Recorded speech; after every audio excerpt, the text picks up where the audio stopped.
마음의 힘을 봅니다. 이 보면 이제 우리 세대의 가장 위대한 발견은 사람이 마음의 태도를 바꾸기만 함으로써 자신의 인생을 바꿀 수 있다는 것에 대한 발견이다 그랬어요. 이거는 20세기 초에 그 윌리엄 제임스라는 분이 한 말인데, 이 윌리엄 제임스는 미국 심리학의 아버지에 해당되는 분입니다. 마음의 태도, 이 마음의 태도가 긍정적이면 모든 게 다 가능하다는 이야기거든요. 태도가. 근데 이 태도를 긍정적으로 바꾸지 못하기 때문에 인생이 불행해서 헤어나지를 못하는 거죠. 그럼 이 태도를 바꾸는 힘이 뭐냐? 이 태도를 바꾸는 힘의 대부분은 바로 심리학의 발전이라고 보시면 됩니다. 대부분의 프로이트 이후의 심리학은 태도를 긍정적으로 바꾸는 것과 관련이 있는데, 근데 이 프로이트 심리학의 한계는 뭐냐면은 바로 의식 차원의 그 치유가 머물고 있다는 거. 근데 이 마음의 태도는 나도 모르게 긍정적인 생각하느냐, 나도 모르게 부정적인 생각하느냐, 나도 모르게 무의식적인 이 반응을 끌어내는 게 참 중요하거든요. 우리 선생님이 무의식적으로 2023년에 나도 모르게 일어나면은 에너지가 솟고 자신감이 넘치고 막 출근하고 싶고 일하고 싶고 그랬다면은 굳이 우울증에 걸릴 이유가 없지 않습니까? 근데 나도 모르게 일어나기 싫고 나도 모르게 먹고 싶지 않고 나도 모르게 막 자고 싶고 뭐 아무것도 안 하고 싶고, 그게 이제 무기력증과 우울증으로 연결되면서 힘들었다고 저는 보거든요. 이게 바로 이제 어떤 태도죠, 태도. 자, 이런 태도는 주로 이제 의식 차원이 아니라 무의식 차원에서 지배를 받기 때문에 변화되는 게 쉽지가 않다. 근데 이 무의식적인 패턴을 바꾸기 위해서는 반드시 뭐가 필요하냐면은 트랜스 상태가 필요합니다. 트랜스 상태는 고도로 집중되고 고도로 이완된 상태. 고도로 이완되고 고도로 집중된 상태를 트랜스라고 하는데, 쉽게 말하면 편안한 기분을 느끼는 적이 있으나요, 선생님? 아주 편안한 기분 상태. 아침에 잠을 깨웠을 때 눈뜨기 싫은 그 편안함일 수도 있고, 뭐 또는 저녁에 잠들어 버리기 직전에 뭐 편안하게 잠들어 버릴 것 같은 편안함일 수도 있고, 아니면 점심 먹고 나서 소파에 기대고 있으면 편안하게 이렇게 막 졸리는 그런 기분 상태. 이게 이제 편안함이잖아요. 그 편안함 속에 뭐 드라마를 보거나 또는 뭐 TV 영화를 볼 때 몰입되는 상태 있지 않습니까? 몰입, 집중 몰입. 이게 결합되는 상태가 트랜스거든요. 이 트랜스 상태가 될 때 무의식적인 패턴을 바꿀 수가 있는 거예요. 그래서 태도를 바꾸는 힘은 바로 이 무의식적인 패턴을 바꾸는 것과 관련이 있는데, 결론적으로 트랜스 상태, 그러니까 체면 NLP를 잘 활용해야만 바꿀 수가 있다, 이 말씀을 드립니다. 이 체면 NLP를 만났기 때문에 우리는 과거의 프로그램에 굳이 지배를 받을 필요가 없어요. 우리 두뇌를 그냥 컴퓨터에 비유를 한번 해본다면, 지금 컴퓨터 잘 아시죠? 컴퓨터를 처음 구매할 때는 컴퓨터는 이제 작동이 잘 될 거예요. 근데 계속 사용하다 보면 컴퓨터가 어떻게 됩니까? 속도가 느려지고 나중에는 뭐 오작동이 일어나지 않습니까? 이른바 바이러스가 침투된 거죠. 그럼 우리는 어떻게 해야 되죠? 뭐 알약이나 백업 기능을 통해서 다시 원 상태로 복귀를 시켜야 되죠. 그리고 내가 원하는 프로그램을 깔아줘야 되지 않습니까? 뭐 예를 들어서 엑셀이라든지 한글이라든지 이런 걸 깔아야 되겠죠. 우리 두뇌도 마찬가지라는 거죠. 인간이 태어날 때는 이게 온전하게 작동이 돼요. 근데 태어난 이후에 뭐 부모로부터 꾸지람을 들었거나 부모님이 부부싸움을 했거나 뭐 이혼을 했거나 또는 어떤 폭력, 뭐 언어적인 폭력, 뭐 이렇게 이제 충격을 받다 보면은 이 두뇌에 바이러스가 침투된다는 거죠. 그래서 나도 모르게 뭐 불안감을 느낀다든지, 나도 모르게 우울해진다든지, 나도 모르게 외롭다, 뭐 죽고 싶다, 이 나도 모르는 그 부정적인 패턴에 지배를 받는 거죠. 요거 이제 컴퓨터로 보면 바이러스 먹은 프로그램, 우리 이제 두뇌를 보면 이제 과거의 부정적인 프로그램이죠. 근데 대부분 사람들은 3살 버릇이 8살까지 간다는 그 말처럼 어릴 때 상처를 받아버리면 이게 8살까지 죽을 때까지 바뀌지 않는 거예요. 이게 문제라는 거죠. 그래서 병원에 가면 이제 약물 치료에 끝나버리는 경우도 많이 있고, 일반 심리 상담센터에 가면 그냥 상담할 때는 좋은데 또 상담하지 않으면 과거로 돌아가는 이런 악순환이 반복되는데, 이걸 바꾸는 힘이 바로 이제 트랜스의 힘이다. 그래서 우리는 트랜스 힘에 해당되는 체면 치료, NLP 치료를 훈련할 수 있기 때문에 이제는 과거의 프로그램에 지배를 받을 필요가 없어요. 우리가 프로그램을 지울 수도 있고 새로 설정할 수도 있죠. 그래서 컴퓨터 본다면은 프로그램에 반응할 수도 있지만 프로그램을 설정할 수 있는 프로그래머의 기능도 우리가 갖고 있다고 보시면 돼요.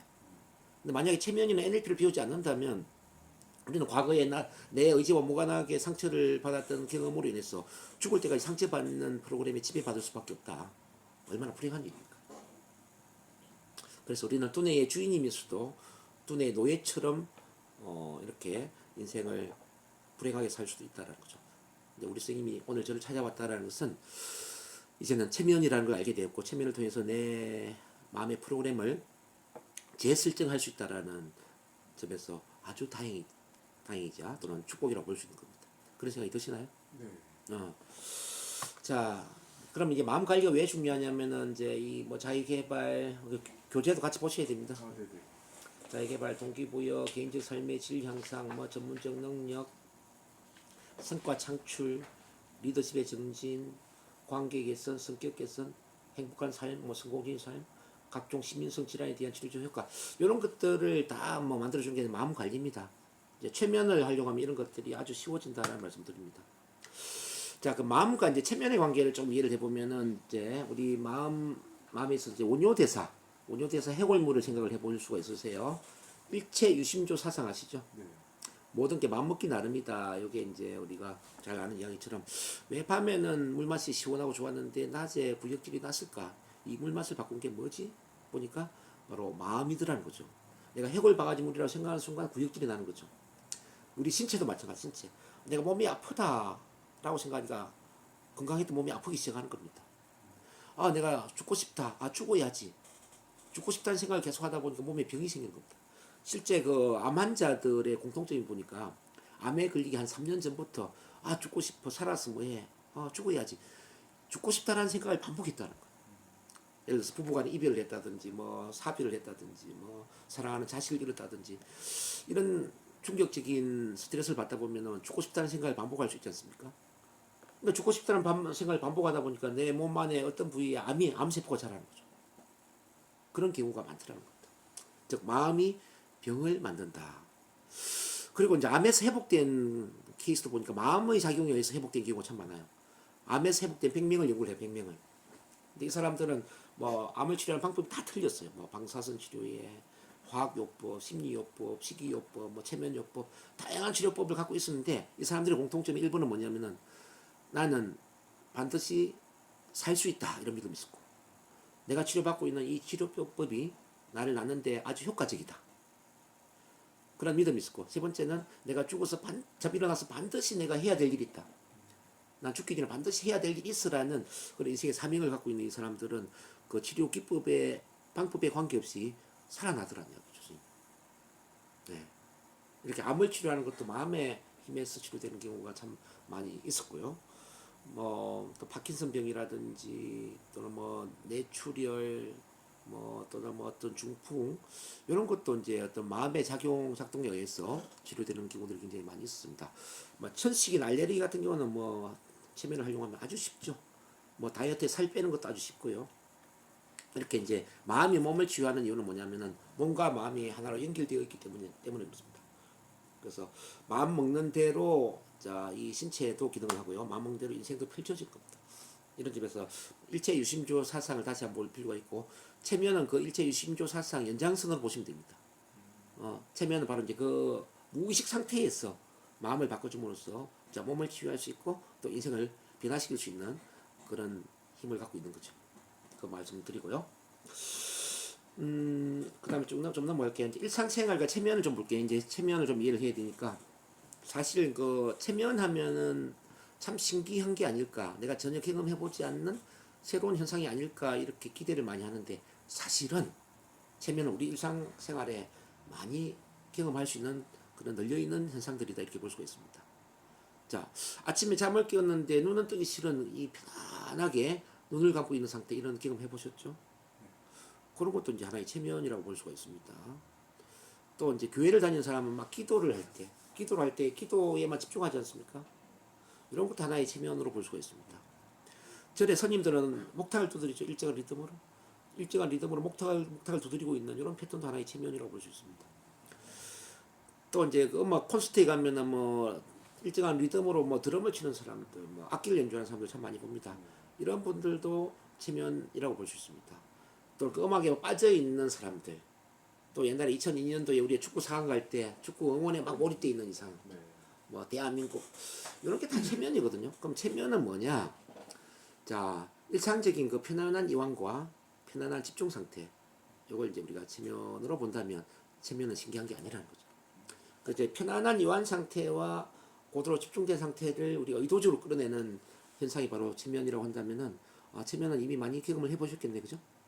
그럴 수 있지 않겠습니까? 그리고 이제 문제라는 것도 하나의 체면이었어요. 문제는 뭔가 집착을 하기 때문에 문제 아닙니까? 문제라는 건 이 문제적인 상황에 집착을 하고 나머지는 생각을 안 하는 거잖아요. 우울증 같은 경우는 우울한 기분에만 집착이 되어 있는 거지 않습니까? 불안증은 뭡니까? 불안한 그 기분 상태에 집착이 되어 있는 거고, 자, 불면증은 잠을 못 자는 상태에 집착되어 있는 거거든요. 이렇게 하나에만 집착되어 있는 이게 하나의 문제라면 문제 또한 체면에 걸려 있는 상태다. 그렇게 보면 이제 집착, 집중, 몰입 이게 다 체면으로 이제 볼 수가 있는 거죠. 그렇죠? 그러니까 우리가 체면에서 깨어나게 하는 걸 뭐냐? 이제 문제에서 벗어나게 만드는 건데, 이제 문제라는 거 하나 이제 우물 본다. 우물에 빠진 개구리는 우물 외에 다른 건 생각을 안 하죠. 그렇죠? 근데 이 개구리를 우물 밖으로 끄집어내어서 우물 밖을 보게 만들면 어떨까요? 우물에 신경을 쓸까요? 안 쓸까요? 안 쓰겠죠. 왜? 다른 게 많으니까. 강도 보이고 산도 보이고 바다도 보이니까. 이미 다른 것에 신경을 쓴다는 그 자체는 집착에서 벗어난다는 거죠. 즉 체면에서 깨어난다 이 말이죠. 우리가 치료를 하는 것도 같은 맥락인데, 우울증, 불안증, 공황장애, 불면증, 뭐 대인공포증, 뭐 조현병, 빙의 이거 벗어난다는 건 뭐냐면 그 문제 밖에 다른 긍정적인 것을 보게 만들고 문제에서 신경을 쓰지 않도록 마음을 바꿔준다는 걸 의미하는 거거든요. 네. 그래서 우리 체면에서 깨워주는 게 있고 체면에 걸리게 하는 게 있는데, 깨워주는 거는 어떤 부정적인 패턴에서 깨워줘야 되겠죠. 깨워주는 거. 뭐 정신적으로 본다면 우울증, 불안증, 공황장애, 불면증, 뭐 분노조절장애, 뭐 조현병, 빙의 이런 거는 깨워주는 게 좋겠고, 또 체면에 걸리게 해주는 건 어떻게 좋습니까? 어떤 꿈이라든지 뭐 목표라든지 집중력이라든지 뭐 사랑이라든지 뭐 미래의 희망이라든지 뭐 자기 자신에 대한 믿음이라든지 뭐 이런 거는 심어주면 좋지 않습니까? 긍정적인 건 심어주는 거죠. 이제 그래서 이제 우리가 체면 치료를 한다는 건 같은 맥락으로 보시면 돼요. 부정적인 체면에서 깨어나게 만들고 긍정적인 체면에 걸리게 도와준다. 그럼 마음은 어떻게 될까요? 마음은 탁월한 쪽으로 바뀌겠죠. 그죠? 우리가 할 일이 바로 그거죠. 우리 선생님이 2023년도에 우울증을 많이 힘들었다고 하는데 그 우울증에서 벗어나게 만들어주는 것. 그리고 선생님께 어떤 새로운 희망을 갖게 만들고 꿈과 목표를 갖게 만들고, 자, 어떤 전문적인 분야에 집중하게 만드는 것. 이런 건 이제 새로운 체면이라고 볼 수 있겠죠. 근데 새로운 체면에 걸리게 한다는 건 새로운 프로그래밍을 한다는 이야기고, 과거의 부정기 패턴을 깨워주는 것은 그 부정기 프로그래밍을 이제 삭제를 시킨다는 거. 이 두 가지를 이제 우리 체면이 한다 이렇게 보시면 되겠습니다. 그 정도로 이해를 하시고요. 체면이란 용어를 보면 힙노시스, 자, 힙노시스라는 영어 단어를 보면은 이 힙노스 자매신이라는 단어에서 힙노시스가 유래된 거거든요.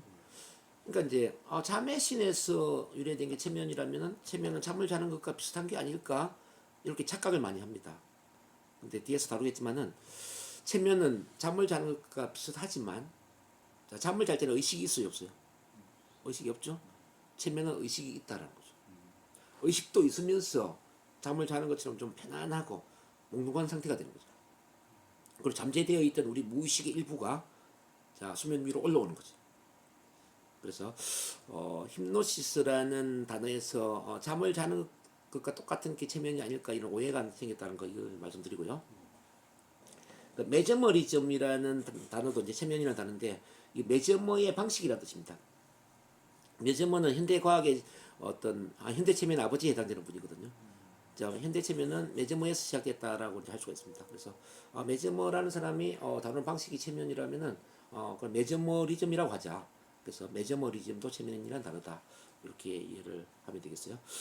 중간에 보면 뭐 힙노티시즘, 체면주의, 힙노티스트, 체면사, 힙노테라피, 체면 치료, 힙노테라피스트, 체면 치료사, 힙노 카운슬링, 체면 상담 이런 다양한 단어들이 놓을 수가 있습니다. 어쨌든 이제 이 체면이라는 단어를 하나로 요약한다면은 심신이 고도로 이완된 집중의 상태 또는 트랜스 상태 이렇게 이야기를 하고 있죠. 앞서 제가 많은 예를 들었지만 잠에서 깨어났을 때 그 편안한 이완 상태, 그리고 영화를 볼 때 고도로 집중된 상태, 이 두 가지의 결합이 바로 체면이다라고 볼 수 있습니다. 이제 그런 체면 상태에서는 마음을 움직이는 게 쉬울까요, 어려울까요, 선생님? 마음을 움직이는 게? 걸린 상태였어요. 예, 체면 걸리면 마음을 움직이는 게 어려울까요, 쉬울까요? 쉽고. 쉽죠. 그래서 체면 상태는 마음을 가장 쉽게 움직일 수 있는 상태예요. 마음을 가장 쉽게 움직일 수 있는 상태. 자, 그럼 선생님이 과거를 되돌아볼 때 어떨 때 나는 마음을 쉽게 움직였는가, 어떨 때 다른 사람들이 어떤 이야기를 할 때 내가 잘 받아들이고 수용하고 설득이 잘 되었던가를 한번 생각을 해봐요. 편한 상태? 편안한 상태. 네. 그렇죠. 편안한 상태. 그리고 상대방을 믿고 신뢰할 수 있는 네네. 상태. 선생님이 체면에 잘 걸리면 저를 믿고 신뢰하는 상태가 되면 좋죠. 네. 저를 편안한 사람으로 보면 좋죠. 네. 그러면 체면에 잘 걸리겠죠.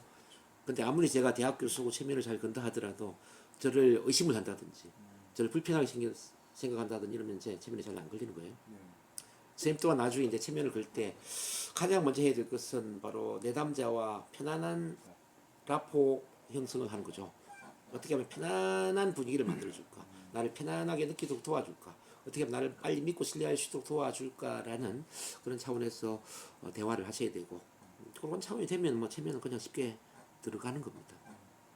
이미 선생님 그거 잘할 수 있는 분이라고 저는 생각하거든요. 말씀도 잘하시고 좀 편안한 그런 인간적인 면모를 또 갖고 계세요. 좋아요, 아주. 그래서 이제 체면의 개념과 정의를 보신다면 협의로 본다면 TBS 보는 체면이 이제 뭐 체면입니다. 근데 좀 강의적인 개념으로 본다면은 앞서 제가 말씀드렸던 영화를 볼 때 아침에 잠을 깨웠을 때 이런 우리 일상적인 삶에서 일어나는 편안한 요한과 집중의 상태가 전부 체면이다. 그래서 이제 선생님도 처음 체면 상담을 할 때 이제 내 남자 어떤 이야기를 먼저 해야 되냐면은 체면에 대한 오해를 풀어주는 이야기를 해야 돼요. 많은 분들이 체면에 대한 오해를 갖고 오거든요. 왜냐하면 체면하면 TV에서 봤을 때 막 몸을 움직이지 못하고 몸이 굳어 있거나 또는 체면사에 의해서 몸이 조종되거나 뭐 또는 내가 원하지 않는 과거에 뭐 부끄러운 이야기를 입으로 막 이야기를 하거나 눈물을 흘리거나 이런 걸 본단 말이에요. 그래서 체면은 조종당하는 게 아니냐, 체면은 저렇게 몸을 움직일 수 없는 상태가 아니냐, 뭐 이렇게 오해를 한단 말이죠. 근데 그렇게 체면에 걸리는 사람은 10명 중에 한 2명 정도가 되거든요. 20%. 그리고 TV에 나오는 그 내담자들은 이미 좀 선별을 했어. 체면에 잘 걸리는 사람들만 구성을 해서 그 TV 방송에 나온단 말이에요. 근데 일반적인 사람들은 10명 중에 한 2명 정도만 그런 체면에 들어가고 한 5명, 6명 정도는 중간 정도의 체면에 들어간단 말이에요. 그리고 한 2~3명 정도 또 체면에 잘 안 걸리는 경우도 있어요. 요걸 이제 감안을 해야 된다는 거죠. 그래서 요 오해를 풀어줘야 돼요.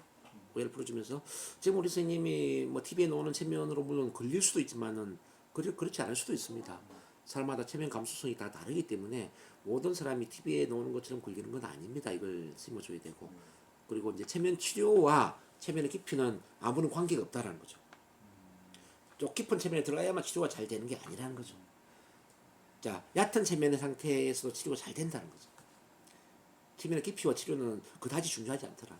이런 것도 좀 오해를 시켜줘야 됩니다.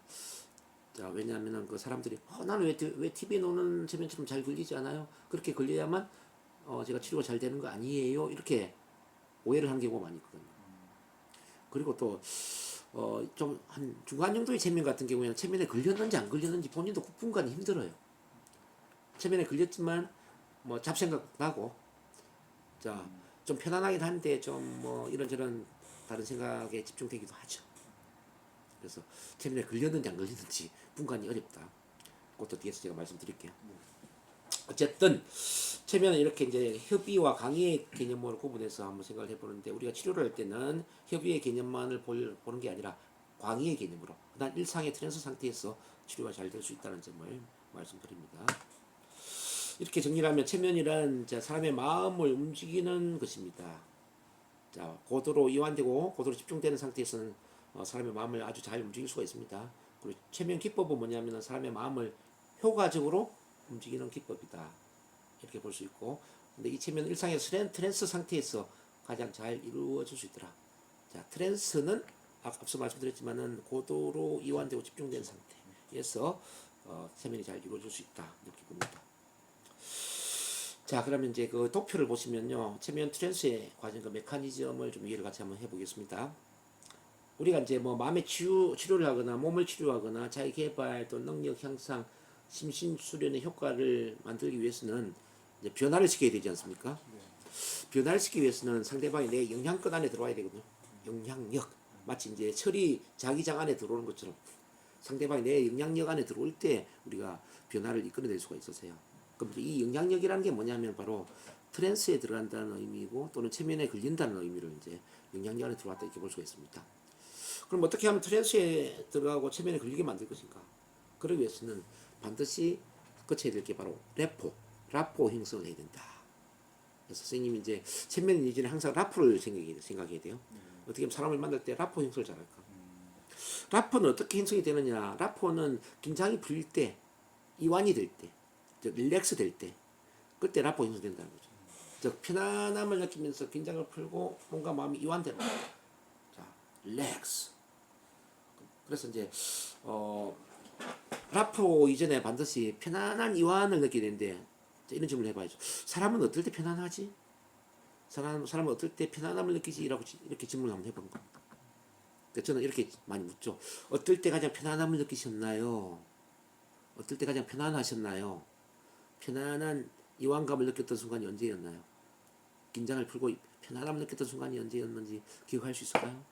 뭐 그러면은 아침에 잠을 깨었을 때 그 눈은 감고 있는데 의식은 말짱한 상태, 또는 뭐 점심을 먹고 소파에 좀 기대면서 막 졸음이 오는 상태, 또는 뭐 TV 드라마를 보면서 소파에 기대고 있는 상태, 또는 뭐 재밌는 친구랑 뭐 소주를 한잔 하면서 대화를 하고 있는 상태, 여자 같은 경우는 커피 마시면서 수다 떠는 상태, 뭐 또는 뭐 잔디밭에 누워가지고 하늘을 보면서 멍 때리고 있는 상태, 바닷가에 놀아서 저 먼 수평선을 바라보면서 편안하게 경치를 즐기고 있는 상태, 뭐 산책을 하면서 그냥 숲속을 거닐고 있는 상태, 뭐 다양한 경험들 이야기하죠.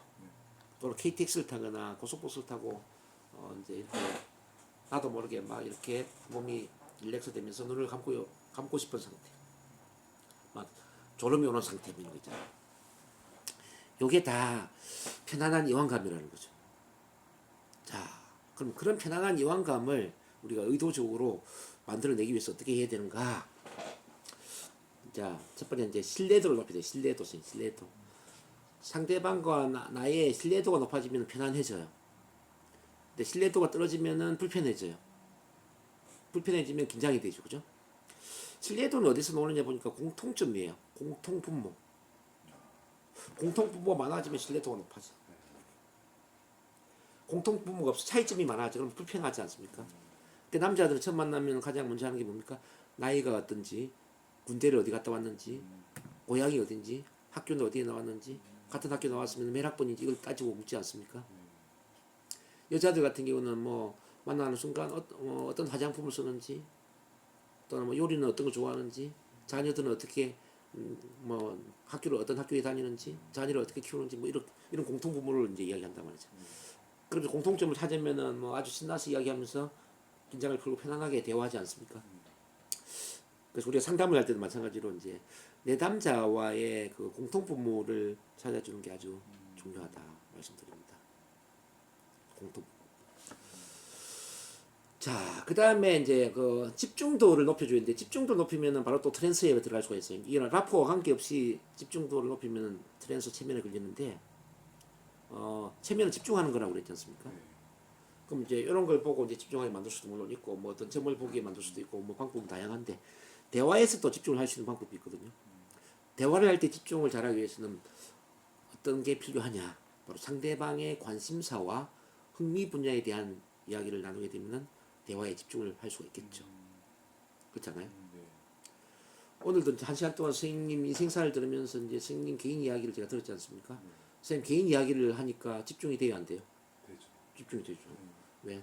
선생님 살아온 인생 이야기는 선생님이 관심을 갖고 있는 또는 흥미를 갖고 있는 분야거든요. 치유를 원하는 분야일 수도 있고.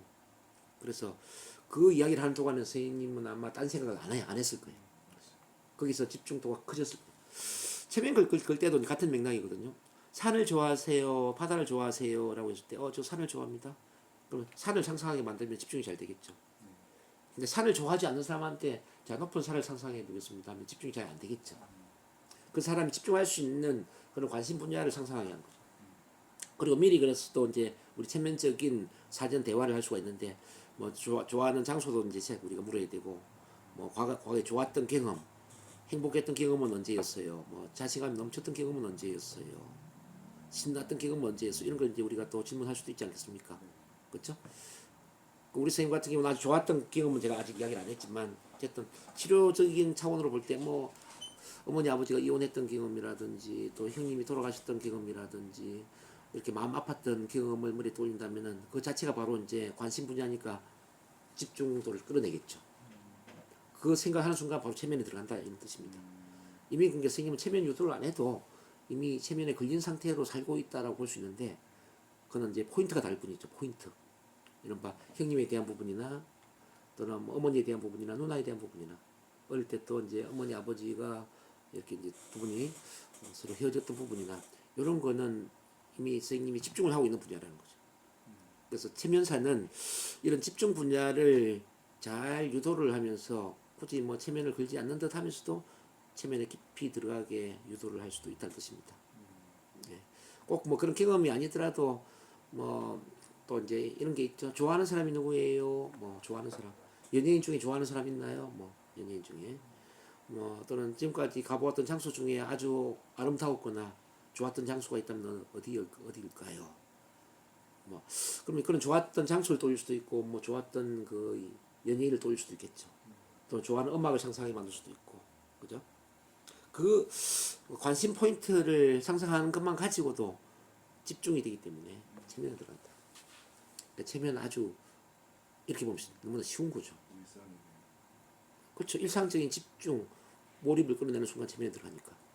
그렇지 않겠어요? 자, 이걸 이제 좀 이해를 하시라는 뜻입니다. 이론을 좀 배우고 제가 체면 유도를 해드릴게요. 그럼 체면은 뭐냐?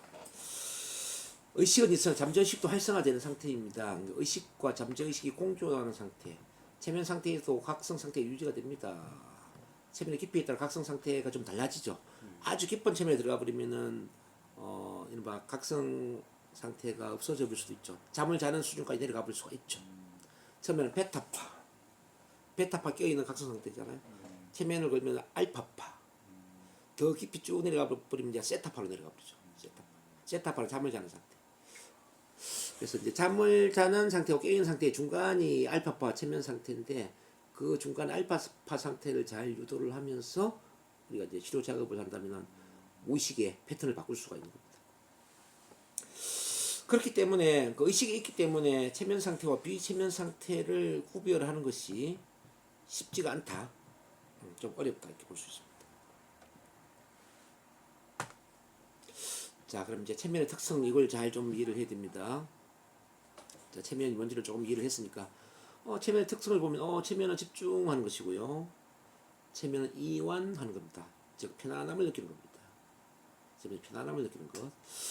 체면은 나른함과 묵직함을 느끼는 겁니다. 체면은 꿈꾸는 것과 같은 몽롱한 상태일 수도 있습니다. 체면에서도 의식이 작용합니다. 체면에서도 잡생각이 날 수가 있습니다, 선생님. 그래서 체면에서도 체면에 걸리지 않는 것 같아요. 잡생각이 나니까. 체면과 비체면은 구별이 어렵죠, 그랬어. 나중에 이제 공부를 하겠지만은 체면에 걸린 걸 확신시켜주는 확신자라는 게 있거든요. 컨빈서. 그래서 이제 체면 구별이 어렵기 때문에 눈을 못 뜨게 만든다든지, 예를 들어서 팔을 굳혀서 팔을 못 내리게 만든다든지, 또 팔을 올라가게 만든다든지 이런 뭐 체면 확신자를 만들어주죠. 아, 눈을 못 뜨니까 당신은 체면에 들어갔다 이 말이죠. 또 손을 못 떼니까 체면에 들어갔다. 자, 손을 이렇게 붙여 못 떼게 만드는 거. 팔을 못 내니까 체면에 들어간 거다. 뭐 이렇게 체면에 걸린 걸 확실하게 만들어주는 걸 이제 확신자라고 그래요. 그런 것도 실습시켜주는 게 필요합니다. 자, 그러므로 체면에 걸렸음을 확인하려 하지 마라. 체면에 걸리려고 하면 안 돼요. 자, 편안한 상태에서 잡생각이 들면 잡생각을 하고, 자, 마음이 가는 대로 허용을 하는 겁니다. 무엇이든지 애를 쓰면 안 됩니다. 애를 쓴다라는 것은 의식이 작동하는 거잖아요. 의식적으로 노력을 하지 말라는 거죠. 애를 쓰지 말고 잠이 오면 잠을 자고 졸리면 졸고 나른하면 나른해하고 몸이 무거우면 무거워하고 가벼우면 가벼워하고 있는 그대로 느껴지는 그대로 허용을 하는 겁니다. 그런 자신을 그냥 느끼는 거예요. 느낌이 없으면 없는 대로 그대로 있어도 좋아요. 자, 이렇게 허용하는 거, 허용. 자, 이해가 되시나요, 선생님? 네. 자, 그럼 트랜스 상태가 뭐냐? 트랜스 상태 앞에서 다뤘지만은 심신이 고도로 이완된 집중의 상태다. 이 무한 상태, 뇌파 알파파 상태라고 했어요. 의식이 있는 무의식 상태. 근데 습관적인 행동이나 자동화된 사고는 트랜스 상태에서 이루어진다고 그랬죠. 그럼 최면과 트랜스는 어떤 차이가 있을까요? 최면과 트랜스는 비슷하면서도 약간의 차이가 있거든요. 자, 최면에 걸리려면 반드시 트랜스 상태에 먼저 들어가야 돼요. 트랜스 상태 다음에 이어지는 게 최면이라는 이야기입니다. 네. 근데 트랜스 상태는 최면만 있는 게 아니라 기도도 트랜스 상태지. 목탁을 두드리는 불공 상태도 트랜스 상태죠. 명상도 트랜스 상태죠. 요가도 트랜스 상태예요. 이렇게 트랜스가 참 많아요. 자, 트랜스는 앞서 말씀드린 것처럼 심신이 고도로 이완된 집중의 상태라고 말씀드렸어요. 여기서 어떤 암시가 작동이 되잖아요. 암시. 암시를 주면은 체면으로 바뀌는 거죠. 암시를 적용하기 전 단계까지는 트랜스 상태예요. 자, 심신이 고도로 이완되고 집중된 상태에서 자 어머니 아버지가 이혼했던 그 순간으로 집중을 해보겠습니다. 세만에 가겠습니다. 하나 둘 셋. 그러면 체면으로 가는 거죠. 근데 그렇게 암시를 주지 않았다 그러면 트랜스 상태에 머물러 있는 거죠. 그래서 이제 우리는 용어를 두 가지로 혼용해서 씁니다. 뭐 트랜스, 체면. 예. 트랜스가 더 광범위한 용어지만 그냥 트랜스, 체면을 섞어서 쓴다. 그래서 이제 차이는 암시를 적용했느냐 하지 않았느냐. 적용하기 이전에는 트랜스고 적용하면 체면이다. 그렇게 구분을 해주시면 좋을 것 같아요. 그럼 체면을 비우면 뭐가 좋으냐를 좀 보겠습니다. 우선 자기 자신에 대한 보다 깊은 이해를 할 수 있습니다. 우리 선생님 같은 경우는 이제 체면을 통해서 과거를 탐사하고 또 과거를 치유하고 또 미래를 또 상상하는 과정에서 아 내가 이런 사람이구나, 이런 삶의 목적을 가지고 태어났구나, 앞으로 이렇게 살아야 되겠구나라는 자신에 대한 보다 깊은 이해를 할 수 있을 겁니다. 몸과 마음이 이완되고 편안합니다. 그러니까 체면을 걸면은 어쨌든 긴장이 풀리고 몸이 이완되는 상태가 되죠. 호흡이 깊어지고 부교감신경 상태가 되죠. 그래서 체면에 걸리는 것만 가지고도 우울증이 치유가 될 수가 있고요. 불면증이 치유가 될 수 있어요. 왜냐하면 이제 우울증, 불면증은 이거는 이제 신경이 예민한 상태거든요. 긴장되어 있는 상태, 편안하지 않고 교감신경계가 과민 반응을 하는 상태란 말이에요. 근데 이거 체면을 걸어주면은 교감신경계에서 부교감신경 상태로 바뀌게 되지 않습니까? 몸이 편안해지고 이완되고 긴장이 풀리고 호흡이 깊어지고 그 자체가 그러니까 이제 치유 효과를 발휘한다는 거죠. 심리치료 효과를 발휘한다. 뿐만 아니라 육체적 질환과 정상의 완화와 치료가 될 수도 있어요. 자, 긴장이 풀리고 몸이 편안해지면서 이제 부교감신경계가 활성화돼요. 이른바 자율신경계가 정상으로 돌아와요. 대부분의 질병은 자율신경계가 고장이 나면서 생기는 거잖아요. 자율신경계가. 이른바 우리가 심한 스트레스적인 상황이 되면은 이른바 교감신경계 우위 반응을 하거든요. 자, 교감신경계 우위 반응이 뭐냐면은 우리 원래는 좀 긴장되고 불안할 때는 교감신경계로 바뀌면서 호흡이 좀 빨라지고 좀 불안 모드로 간단 말이에요. 그러면서 좀 편안한 상황이 되면 부교감신경계로 바뀌면서 호흡이 깊어지고 편안한 에너지를 재충전하는 단계가 되는데 그러니까 스트레스를 심하게 받아버리면은 남들은 편안한 상태인데 나는 긴장되어 있는 거죠. 남들은 편안하게 잠을 자는데 나는 잠에서 깨어 있는 거예요. 남들은 편안하게 쉬고 있는데 나는 막 긴장되어서 막 이렇게 눈치를 보거나 뭐 그런 상황에 대처를 하고 있는 거죠. 그러니까 이제 몸이 쉬지를 못하는 거잖아요. 몸이 쉬지를 못하니까 몸 중에 약한 부위가 있을 거 아니에요. 약한 부위에 면역성이 떨어지거나 뭐 병이 생기거나 문제가 생기죠. 특히나 이제 암에 걸리는 사람들 보면은 스트레스를 아주 심하게 받았을 때, 그러니까 자아가 약한 상태에, 즉 자존감이 떨어져 있는 상태에 심한 스트레스 상황이 된 거예요. 뭐 제1 스트레스가 부부간의 뭐 사별이라고 해요. 사별. 두 번째가 부부간의 이별. 뭐 그다음에 어떤 가족을 잃었다. 또는 사업 상황이 큰 실패를 했다. 이러면 이제 큰 스트레스 상황이 된단 말이에요. 그러면 이 스트레스 상황에서 면역 체계가 제대로 활동을 안 해요. 뭐 NK 세포, B 세포, T 세포 이런 게 활동을 안 해요. 그러니까 우리 몸 중에 약한 부위에 이제 암 세포가 활성화된 거죠. 암 세포. 그래서 암에 걸린단 말이에요. 암만 그런 게 아니라 이제 파킨슨 병도 마찬가지. 파킨슨 병도 심한 스트레스 상황에서 혈액 순환이 안 되거나 이제 근육이 마비가 되거나 이렇게 되면서 이제 생기는 거고 뇌졸중도 마찬가지예요. 스트레스를 심하게 받아버리면 혈관이 굳어버리거든요. 혈액 순환이 안 된다 버리면. 그러니까 뇌 쪽에 뭐 혈관이 굳어버리면은 혈관이 터져버린다든지, 그렇죠? 혈관이 터져버리면 뇌출혈이 되는 거고. 뭐 그러면 피력이 멈춰버리면 뇌졸중 이렇게 되는 거 아닙니까? 이게 다 스트레스에서 온다는 거죠. 그러니까 스트레스적인 상황은 이렇게 몸에 병을 만드는데 그 이유가 뭐냐면은 바로 자율신경계를 고장을 나게 만들어서 막 과민 반응, 교감신경계 과민 반응을 만드니까 몸에 질병이 생긴다 이렇게 볼 수 있습니다. 그래서 우리 선생님 같은 경우도 지금 이제 다리 문제도 제가 그 체면을 통해서 좋아질 수 있다고 보는 게 뭐냐면은 이제 이렇게 체면을 걸게 되면은 긴장이 풀리고 몸이 편안하게 이완되면서 혈액 순환도 제대로 되고 근육도 제대로 작동이 되면서 이제 정상적인 기능을 한단 말이에요. 이봐 부교감신경계가 활성화된다 이 말이죠. 그러면 몸이 건강해지기 시작하는 거죠. 그렇지 않겠습니까? 통증 치유에도 저기 체면 치료가 많이 도움이 될 수 있는 것도 같은 맥락입니다. 통증. 그다음 업무 및 전문적 능력과 능률의 향상에도 이게 도움이 많이 되죠. 자, 왜냐면 체면은 편안한 상태잖아요. 자, 업무 능률이 어떤 생각할 때 긴장된 상태에서 능률이 오른다고 생각하는데 그렇지 않아요. 모든 학습이나 변화나 행동은 가장 편안한 상태에서 활성화되는 겁니다.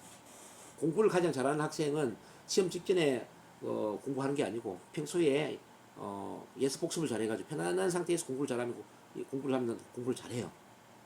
성격적인 변화도 마찬가지. 편안한 상태에서 어떤 뭐 행동 훈련을 한다든지 그럴 때 성격이 변화가 된단 말이에요.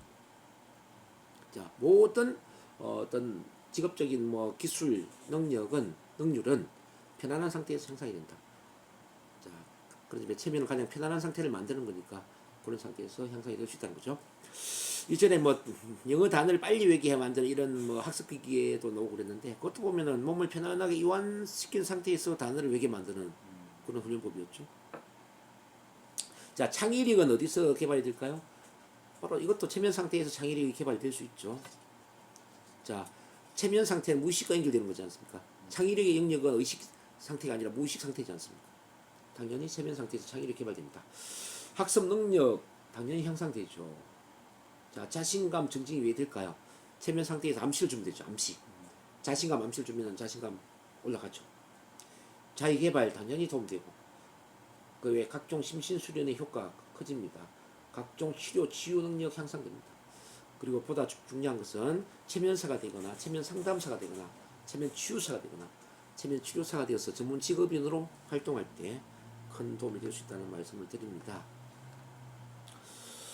자, 그러면 체면학 이거는 제가 앞서 말씀드렸죠. 힌노시스 잠의 여신에서 출발된 힌노시스고, 자, 메즈머의 방법에서 유래된 게 메즈머리즘이다. 둘 다 이제 체면이란 이름이고요. 뒤에 이제 그 사진 보면은 이게 이제 메즈머 노죠, 메즈머. 네. 이 사람이 현대 체면의 아버지에 해당되는 분이에요. 참고를 하시고요. 자, 그 다음에 자, 프로이드 노죠, 프로이드와 에릭슨을 이제 보시면 중요한데 이 프로이드를 좀 이해를 할 필요가 있어요. 왜 프로이드를 이해를 해야 되냐면 이 프로이드 때문에 체면이 50년이나 암흑기로 들어갔어요. 암흑기. 원래는 체면이 발달이 돼야 되는데 프로이드 때문에 50년이나 체면이 발달이 안 됐다는 뜻입니다. 자, 왜 이제 이런 일이 생기냐면은 이 처음에는 이 프로이트가 체면을 공부를 했어요. 정신분석학 하기 전에. 근데 자기 친구이자 선배인 이 브로이어라는 사람하고 두 사람이 체면을 같이 했는데 문제는 뭐냐면은 브로이어는 체면을 너무 잘 걸어요. 10명 중에 한 8명은 체면을 잘 걸어서 치료를 잘 하는데 이 프로이트는 10명 중에 한 2명밖에 치료가 안 되는 거예요. 근데 이 프로이트는 엄청 자존심이 센 사람이거든요. 왜 친구는 잘 되는데 나는 안 되지? 자존심에 상처를 받은 거죠. 그래서 이 사람이 체면을 그만두고 자기만의 방식으로 정신분석학을 만들어냈는데 이 정신분석학이 대대적으로 성공을 해버립니다. 대대적으로. 그래서 굳이 체면을 할 이유가 없었죠. 그리고 프로이트 이후에 심리학을 공부하는 모든 사람들은 우리 스승이 체면을 버렸는데 우리가 굳이 체면을 할 이유가 뭐가 있어? 체면을 다 버렸죠.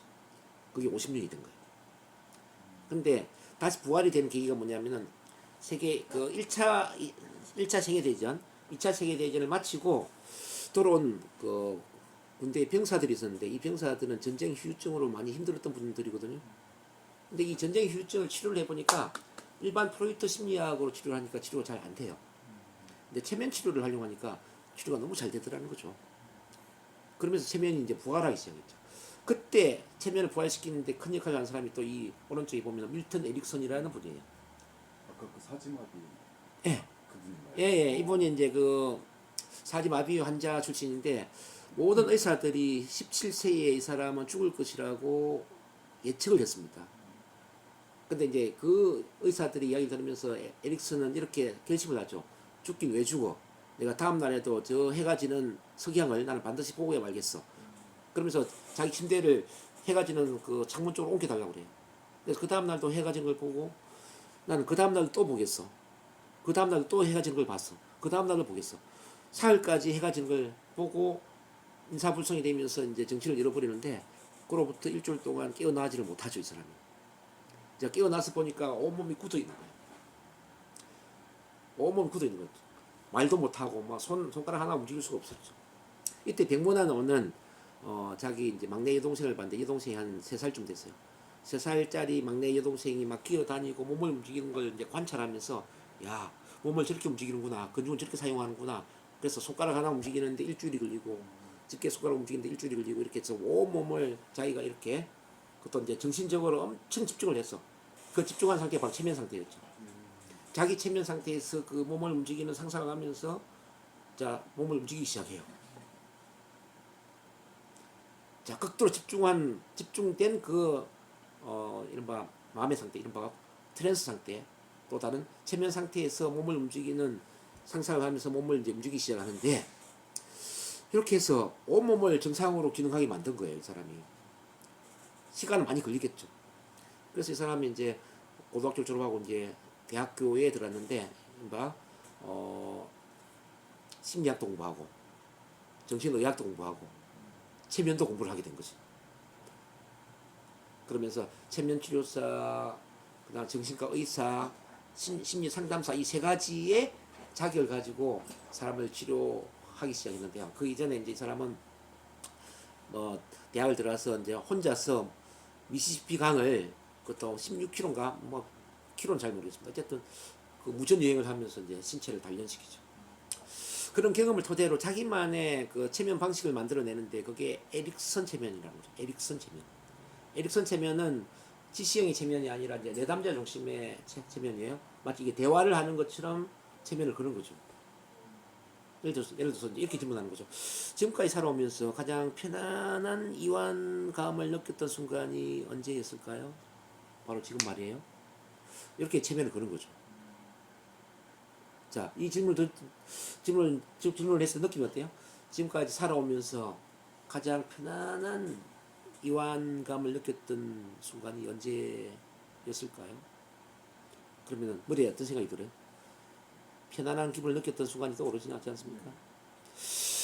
자, 제 이야기를 듣는 동안에 바로 눈을 감을 수 있을지 서너 번 더 눈을 깜빡하다가 눈을 감을 수 있을지 궁금해집니다.